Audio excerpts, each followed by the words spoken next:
I'm going to get us going here. Does anybody have an announcement before we get going? Anything at all before we get started? All Anybody wants kale? There's plenty of kale in the garden. Okay. We'll have a chance to do some of that too at the end. But we're sitting and Not an announcement. oh, yeah. all right, that's it. Before fights break out, I'm muting all of you. All right, there we go. We got about 19. Welcome to all of you. It's good to see you. We're up to 19 and little Hollywood squares, and hopefully you're cool wherever you are, or you can jump in a bucket of water or something. So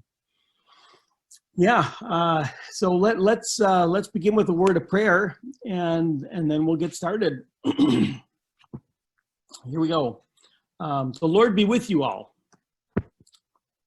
Let us pray. Creator God, meet us in the unexpected places of our cocooned lives and make us glad of heart as you bring your light spilling into our lives, in our families, our work, this church, this community, this nation, with this precious earth and human family you love so much that you call us to join you in celebrating this amazing gift of life.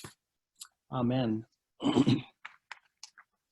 At this time, I'd normally turn it over to somebody to read the lesson, but I'm reading the alternative lesson today from Genesis. And so here it is. We had Isaac being sacrificed on the mountain, saved in just an inch of his life last week, and this week it jumps ahead to Isaac getting a wife, an arranged marriage, and they send the messenger Eleazar to go and find a wife for him. And he doesn't know how to go about doing this, but he needs to go to Laban, to the family of Abraham and Sarah, to find an appropriate a spouse for Isaac. But here we go. The servant said to Laban, this is Genesis chapter 24.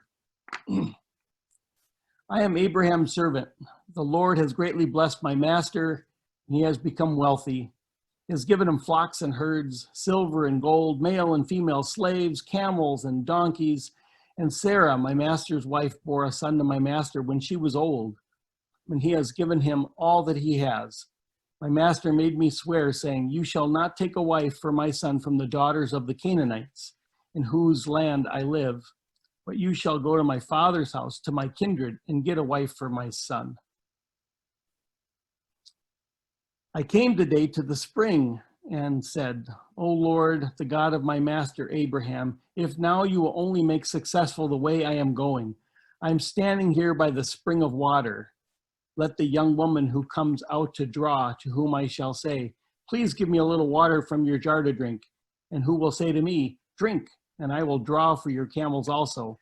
Let her be the woman whom the Lord has appointed for my master's son.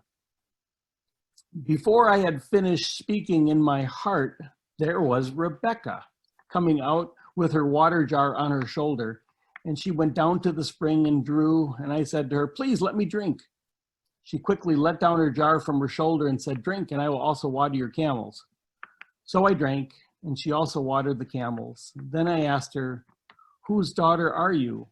She said, the daughter of Bethuel, Nahor's son, whom Milcah bore to him. So I put the ring on her nose and the bracelets on her arms. Then I bowed my head and worshiped the Lord and blessed the Lord, the God of my master Abraham, who had led me by the right way to obtain the daughter of my master's kinsman for his son. Now then, if you will deal loyally and truly with my master, tell me. If not, tell me, so that I may turn either to the right hand or to the left. And they called Rebekah and said to her, will you go with this man? And Rebekah said, I will. So they sent away their sister Rebekah and her nurse, along with Abraham's servant and his men. And they blessed Rebekah and said to her, may you, our sister, become thousands of myriads. May your offspring gain possession on the gates of their foes. Then Rebekah and her maids rose up mounted the camels, and followed the man. Thus the servant took Rebekah and went his way. Now Isaac had come from Beer Lahai Roi and was settled in the Negeb. Isaac went out in the evening to walk in the field, and looking up, he saw camels coming. And Rebekah looked up, and when she saw Isaac, she slipped quickly from the camel and said to the servant, "Who is this man over there, walking in the field to meet us?" The servant said, "It is my master." So she took her veil and covered herself, and the servant told Isaac all the things that he had done. Then Isaac brought her into his mother Sarah's tent. He took Rebekah, and she became his wife, and he loved her. So Isaac was comforted after his mother's death. The end of the first lesson.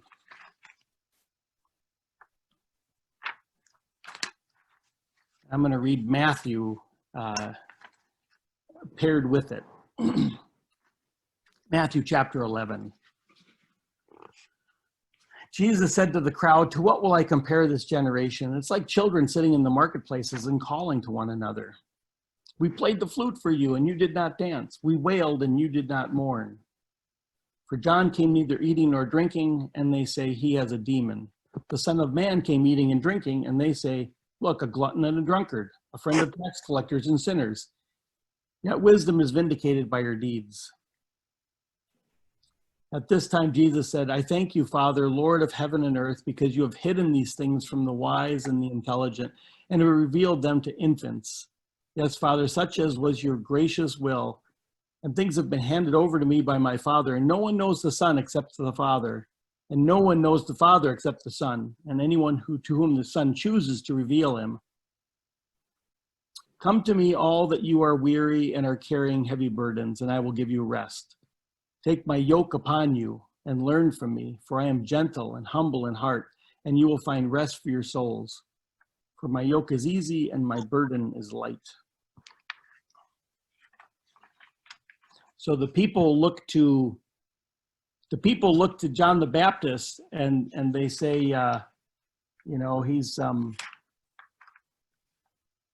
he can't be from God, because look at the way he's dressing and look at how he deprives himself. God would certainly provide for him. Then Jesus comes and he's eating and drinking and having a party, and they say, this can't be from God either, because look how he's a glutton and he's drinking and eating endlessly with all these people. So no matter what you do, it can't be anything to do with the will of God at all.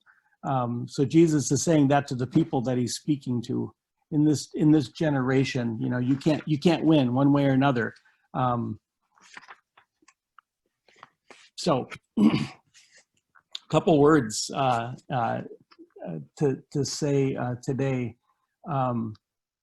Genesis. Last week I left off Genesis. Isaac has been sacrificed almost within an inch of his life, and they're celebrating because his life has been spared, and everybody's just having a great time. The messenger of God, the angel, and Abraham, but not Isaac. He's too wounded from the experience. He's just almost been murdered by the person that's supposed to love him the most, and he doesn't recover from that. And so I asked the question. It's pretty easy to look back on the text and say, God was in charge in some ways, kind of pulling the strings in these stories. God kept the knife from coming down through Isaac. God is the one who had Rebekah come out of the tent and go to the well. God is the one who just so on and so forth. And it's pretty easy to see how, this God is in the lives of all these, people within this book. And it is so difficult to see us as a continuation of that. How is God in our life? And it kind of bears itself out in the story. Eleazar, this servant, is sent by Abraham to get this wife. And my question is, why didn't Isaac go? Right? Because it's not going to be too much longer, and they're going to have Rebecca and Isaac are going to have Jacob and Esau, and Jacob is going to be sent to Laban, the same place that Rebecca just came from, and is going to go right back to that group of people, and he's going to go looking for a wife himself. Why doesn't Isaac go? And I think I don't know if you were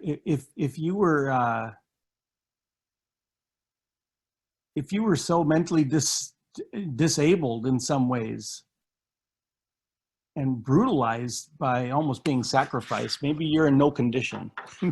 Maybe you're in no condition to go and do the things that you normally would do.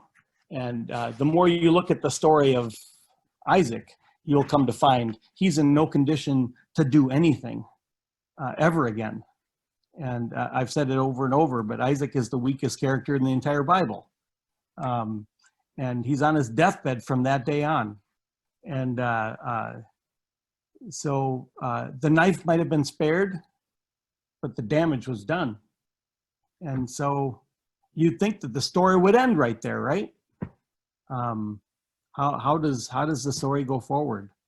But Eleazar is the servant who is sent, just a regular. And then I ask myself the question, the way I ask questions, why is it the first person that he came to, the one that he took?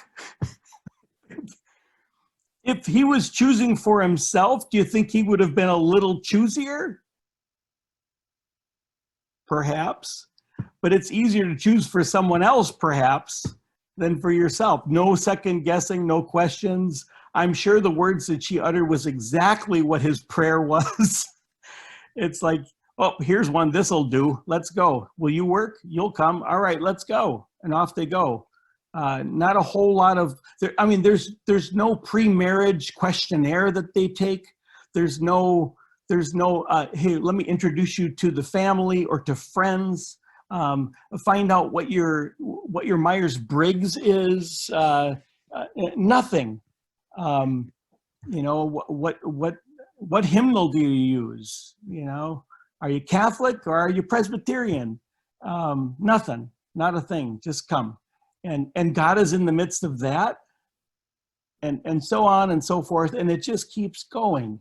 The things that you think you think just are going to end the whole story are you just continue on the path.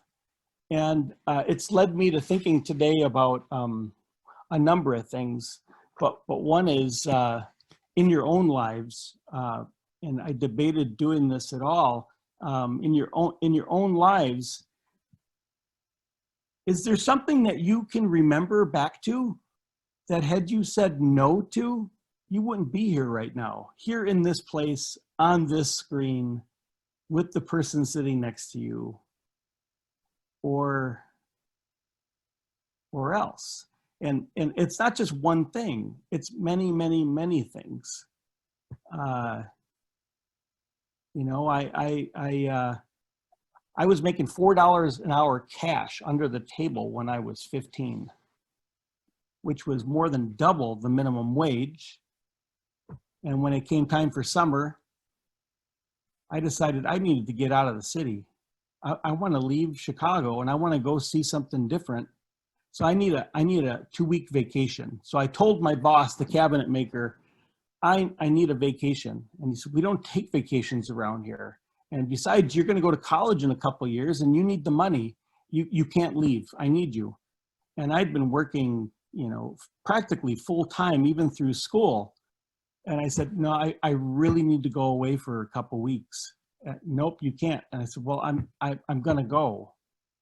And he said, if you go, you can't come back. You will not have a job. And for some reason, I chose to go. I've got to trust.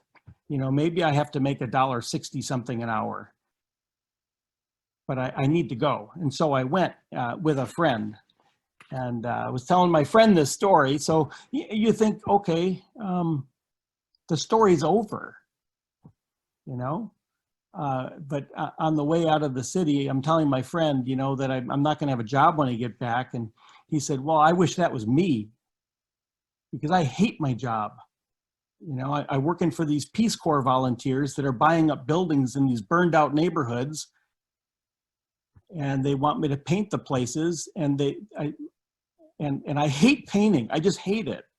And I said, well, I don't mind painting. He said, you can have my job when you get back. And I said, well, what are you going to do? He says, anything but that. And I said, well, what do they pay you? He says, they pay you pretty well, but they pay you based upon the work you do. And he says, I don't have any motivation. I hate painting. So we went on our vacation, and I can weave the story with other things. I mean, we broke down a number of times. Coming back into town, the tires went flat. 2 tires out of 4 went flat the night we returned, and went to work for the Peace Corps volunteers. And before I even started school in the fall, I was making $20 an hour cash under the table. Now I say under the table because we're gonna erase this recording, right? And they took care of me for a couple of years. They taught me how to set up ladders and to do it safely. And I owe it to them for all of the skills that I had, all the tools they gave me to learn how to do plumbing and electric and live in the apartments that I worked on. And I was making more money then than anybody I knew. And if you adjust for inflation, more today, more than today. So the story ends. I reached the end of my rainbow. No, I ended up going out to college and getting a job at a pizza joint and for one night, and realized I can make more money painting apartments in Sioux Falls than I can doing that. So in some ways, the skills that you get and the doors that you open continues to open paths and ways to go. And it keeps going. And had I not said yes to the Peace Corps volunteers to teach me how to do these things and to get up on ladders in crazy places, I would have never done the things I did further down the line. I certainly wouldn't have had a harebrained idea with Glenn Habadunk and a number of others to go and put steel up in the roof of the church on scaffolding with a hand crane. I mean, just ridiculous. So because we did that, we continued to do other things. And had I not done those other things, I might not have gone up on my own roof to take the ice dam off my roof. A year ago, March 12, I wouldn't have done it. And I wouldn't have fallen and busted the arms and the bones in my arm and ended up with blood clots and unable to fend for myself for 3 months. And what that brought me was some amazing revelations and openness, and it cracked me open in ways that I can only begin to understand now. So I give thanks to God I fell off my roof. I know, I can't hear your grumblings in the background there, but I thought the story was over. I sat next to people in the hospital that had brain injuries from falling off of much lower distances than I did. There's no reason I should be here, but I'm here, and it's not over. It's not over. So I think sometimes we feel, or let me put it in I, sometimes I feel like I'm on a trolley car and my life is here, and I'm just rolling through my life, watching Emily go back to Montana this week, watching Nicholas get ready to go, watching you guys show up on Zoom, and I'm just, I participate somewhat, but it doesn't really make any difference how much I participate or how I participate, because I'm just a bystander with you, when the truth is we're being called to this moment of our life through many other moments. And it might seem glorious to you at the moment, or boring, or actually downright horrible suffering, however you want to assign it.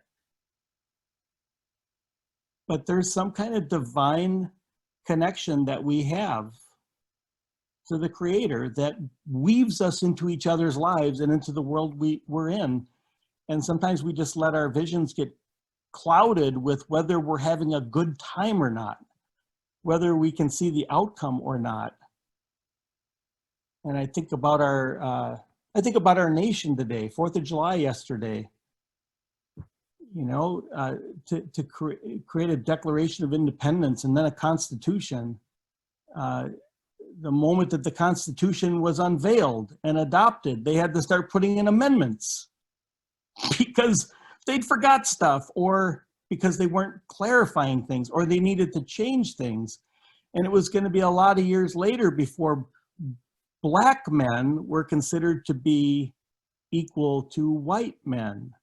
And it was going to be even longer before white women or Black women would be considered legally the same as white or Black men. So amendments just kept getting added, and they keep getting added. It's been a while since we have, but we're a work in progress. We're not there yet. The American dream has not been realized. It's a work in progress. And if you think you're not participating in it, you are. You know, there's some kind of divine thread flowing through our lives, and it will inform this nation too. So if you think Donald Trump has the last word in this play, he doesn't. And what his purpose was, I can only guess. But he certainly has brought a lot of stuff to light that needs to be repaired. That's not just him, but it's all of us.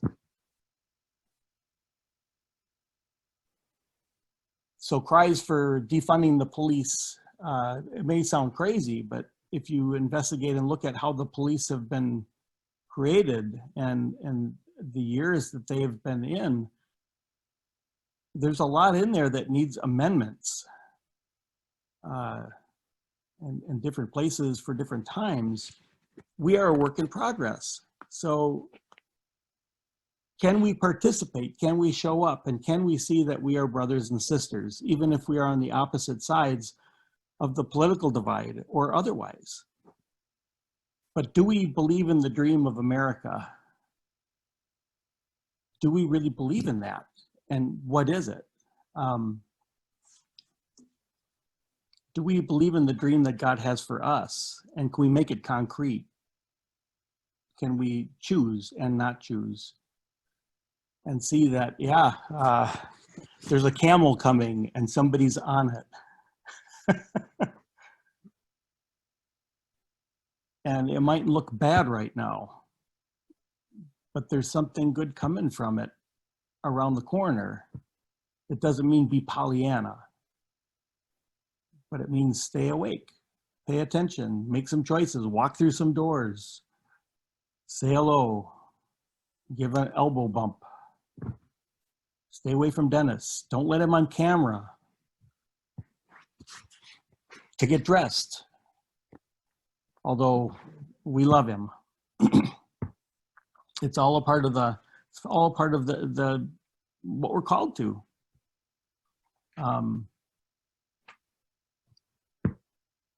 That's it. That's all I got. Offering today. Does anybody have an offering they want to offer up? I've got one thing. Does anybody have anything they'd like to do? Cartwheels, juggling, music? Edie, you got one? You can unmute yourself.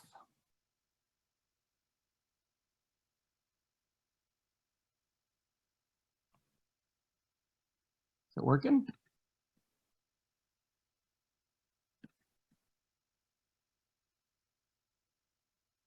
Oh, it's not working for you. There you go. Now? You got it. All right.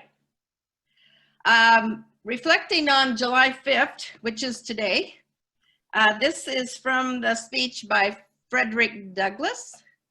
Frederick Douglass was a slave who escaped and became an abolitionist.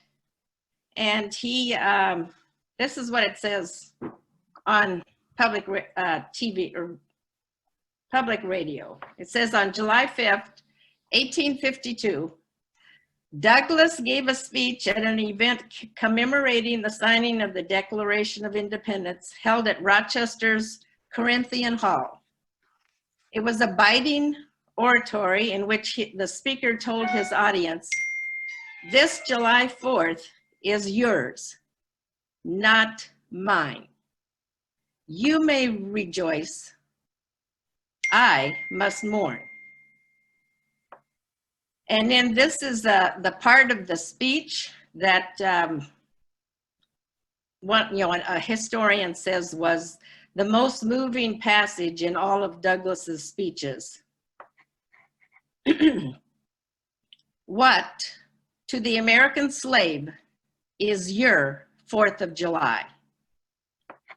I answer, a day that reveals to him more than any other days in the year the gross injustice and cruelty to which he is a constant victim. To him, your celebration is a sham. Your boasted liberty an unholy license. Your national greatness, swelling vanity. Your sound of rejoicing are empty and heartless. Your denunciation of tyrants, brass-fronted impudence. Your shout of liberty and equality, hollow mockery. Your prayers and hymns, your sermons and thanksgivings, with all your religious parade and solemnity, are to him mere bombast, fraud, impunity, and hypocrisy.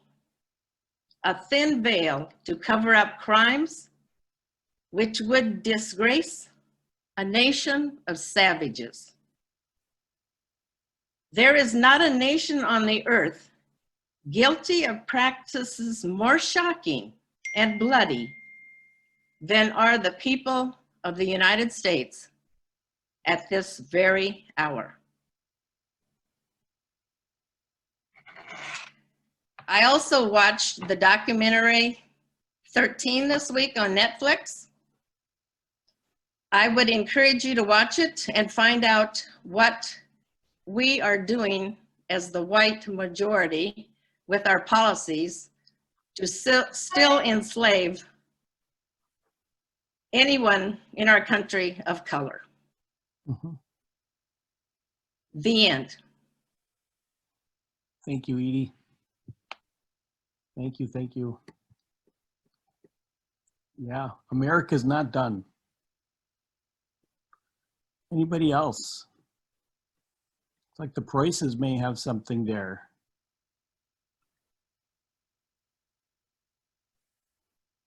You just have to unmute yourself. There you go. Beautiful Savior. Now, can you hear?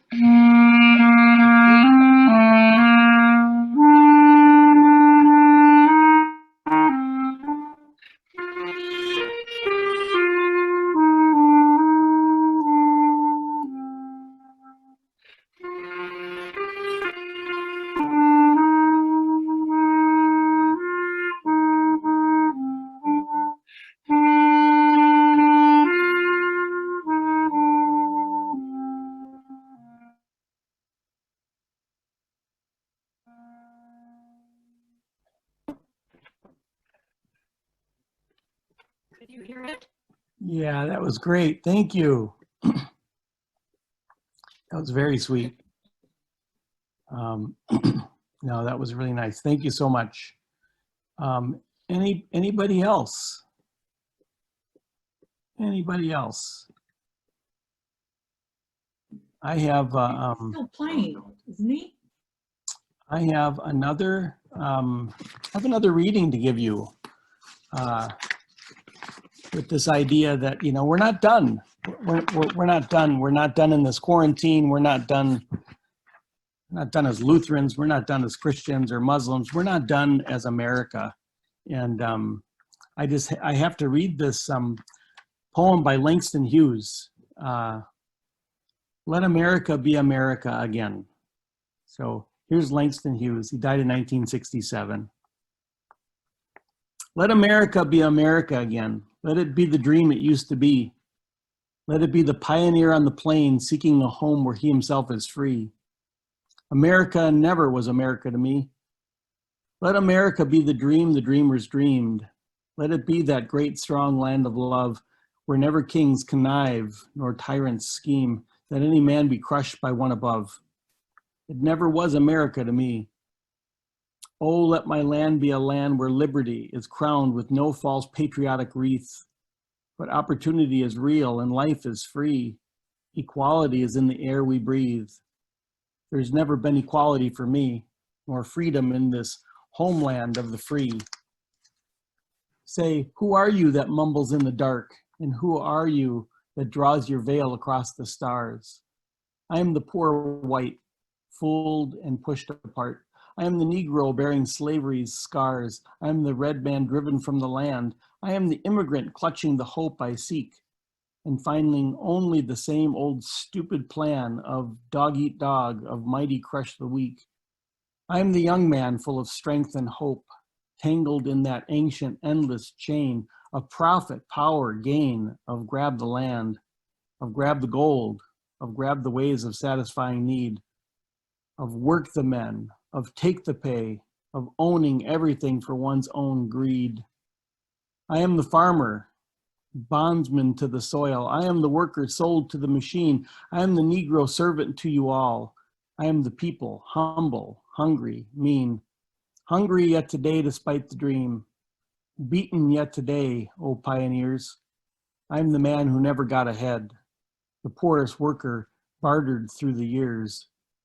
Yet I'm the one who dreamt our basic dream in the old world while still a serf of kings, who dreamt a dream so strong, so brave, so true, that even yet its mighty daring sings in every brick and stone and every furrow turned, that's made America the land that has become. Oh, I'm the man who sailed those early seas in search of what I meant to be my home, for I'm the one who left dark Ireland's shore and Poland's plain and England's grassy lea, and torn from black Africa's strand I came to build a homeland of the free. The free? Who said the free? Not me, surely not me. The millions on relief today? The millions shot down when we strike? The millions who have nothing for our pay, for all the dreams we've dreamed, and all the songs we've sung, and all the hopes we've held, and all the flags we've hung? 10 millions who have nothing for our pay, except the dream that's almost dead today. Oh, let America be America again, the land that never has been yet, and yet must be, the land where every man is free, the land that's mine, the poor man's, Indians, Negroes, me, who made America, whose sweat and blood, whose faith and pain, whose hand at the foundry, whose plow in the rain, must bring back our mighty dream again. Sure, call me an ugly name you choose. The steel of freedom does not stain. From those who live like leeches on the people's lives, we must take back our land again, America. Oh yes, I say it plain, America never was America to me, and yet I swear this oath, America will be.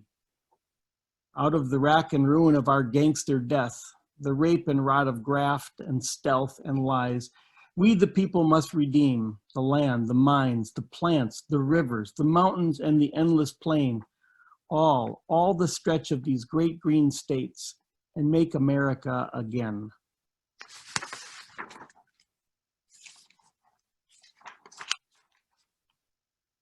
Langston Hughes.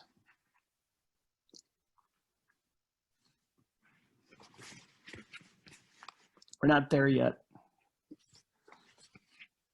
But I can see it from here. I can see it from here.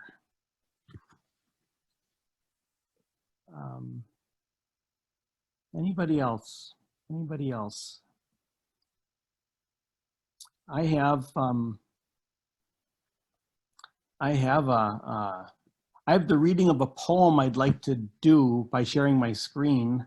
It's the only way I could find it today. It's one that I did a few months ago for our council, and I want to do it for you.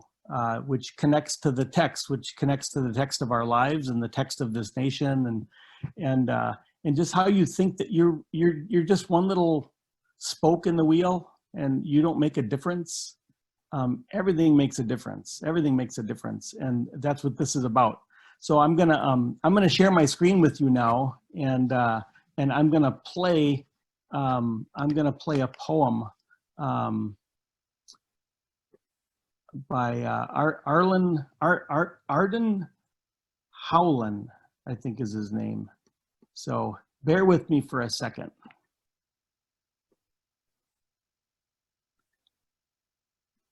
Here we go, almost there.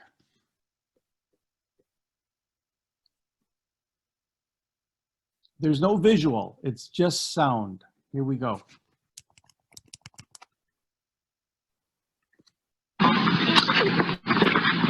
And I'm going to read the title poem of this book right now, and I think you'll see a lot of the qualities that I've described included in this poem. It's called What Happened When He Went to the Store for Bread, and it's his story of how he got out of the little dead-end town he was in Nova Scotia to enter into the wider world of politics and art. What happened when he went to the store for bread? Because I went to the store for bread one afternoon when I was 18 and arrived there just in time to meet and be introduced to a man who had stopped for a bottle of Coca-Cola. I've forgotten his name. And because this man invited me to visit a place where I met another man who gave me the address of yet another man, this one in another province. And because I wrote a letter and got an answer, which took me away from the place where I was born, I am who I am instead of being somebody else. What would I have been if I hadn't left there when I did? I would have almost certainly gone mad. I think I might have killed somebody. But even if something else had saved me from madness, I would not be the same person. I'd have spent 30 years in a different world and come to look at things in such a different way that even my memories of childhood and youth would be different. It might even seem to me now that there was never anything to escape from. And then too, there are those who are other than they would have been because of some small act of mine. I played a certain record once because I liked it. And because he liked it too, a stranger became my friend. And as such, met the woman he married. And now they have 2 children who would not have been born except for my taste in music.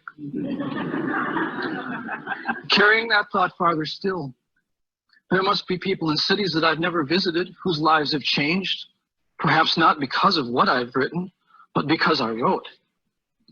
It might be they didn't like my play, and so left early. And because they left early, something happened. That would not have happened if they'd stayed. I put it that way so as not to sound immodest. God knows, there's not a lot to boast about, when so much seems to depend upon the time of day a boy goes out to buy a loaf of bread.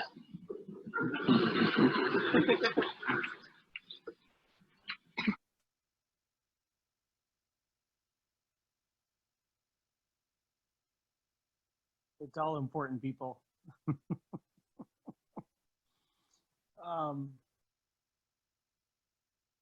Prayers of the day, prayers of the people, like we've been doing for a while now.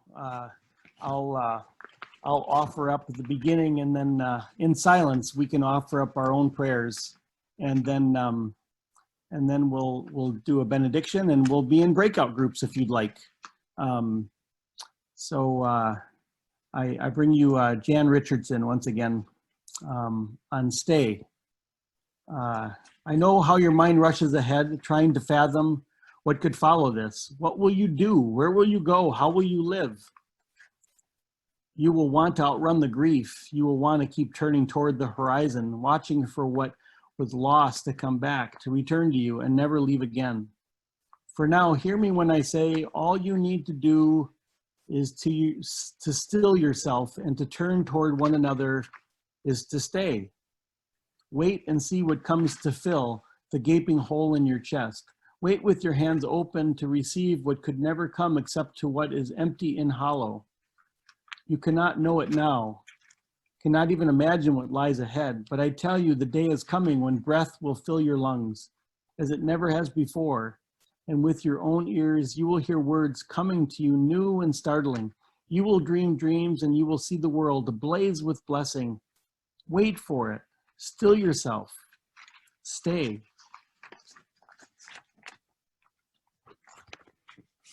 And for what else would the people of God like to pray for in the silence of your hearts or spoken aloud in your own living rooms there or wherever you are? Let's do that now, and we'll all add them together.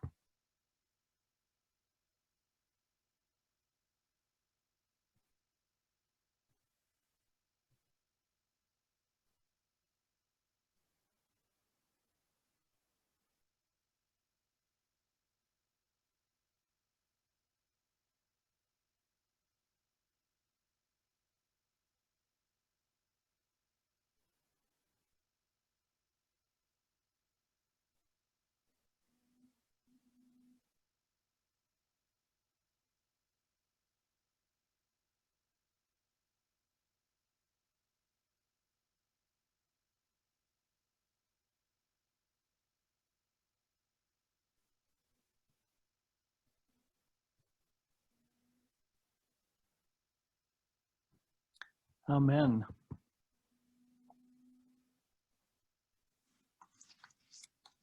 Boy, it's hard. I'm going to do a closing, a benediction, and then a couple announcements before we do breakout groups. But and then if anybody has an announcement, they can offer that too. But receive a benediction. Go into the world proclaiming through your lives the self-giving love of Jesus Christ, who rose from the tomb. Through the power of the Spirit and love of God, may you rise from the tombs of your lives with the risen Christ, empowering you to serve others as those serving Christ. Amen. I want to thank everybody that was able to and made it possible to be there on Thursday. I talked to Marcia Krantz right before, a couple hours before, to let her know that the gathering in the park on Thursday night was going to happen. And a half hour before I talked to Marcia, I had new braces put on. So they took the old ones off from March and put the new ones on. And I thought, that's no problem. Boy, this is going to be a piece of cake. Before I realized it was like a vice being cranked down in my mouth. So I didn't make it on Thursday night. I hope it went really well and people were able to see each other. It sounds like a few of you did. And I guess the question that I have is, Barb, is it going to happen again this week, do you think? You have to unmute yourself. Oh, there you go. Why not? Yeah, why not? Even if a couple people come, it's really good. So I wasn't there either. I was painting up north and it was too hot to come home. So I didn't show. Yeah. I don't know who all was there. So don't put me in charge of anything. But I think it'd be great to keep meeting. The other question is, do we want to do it a different night than Thursday? Would we like to rotate nights so maybe people can come who haven't been able to? That's the question I have. Yeah. Does Thursday night still work for everybody? Do we keep it on that one? Anybody that can come at 7. Bring a chair. It seems like Thursday seems to work as good as any other night. I'll put out another email then for this coming Thursday. Yeah. Come if you can. If I can pull it together, I think I may be in Arbor Vita that night. I'm getting bricks for a kiln that I want to bring back. So I'm looking for a truck that can carry about 6,000 pounds. And so I don't think any of you, I would have known by now. I would have been watching your truck. I would have driven your truck. I would have fixed your truck by now. So I think I'll be renting a truck and taking the Casey boys with me to load up a lot of bricks. So that'll be fun. I can't wait because it's such a nice, cool week, it sounds like, to do this. But anyways, Anybody else? Any other announcements? Any other announcements? Everybody?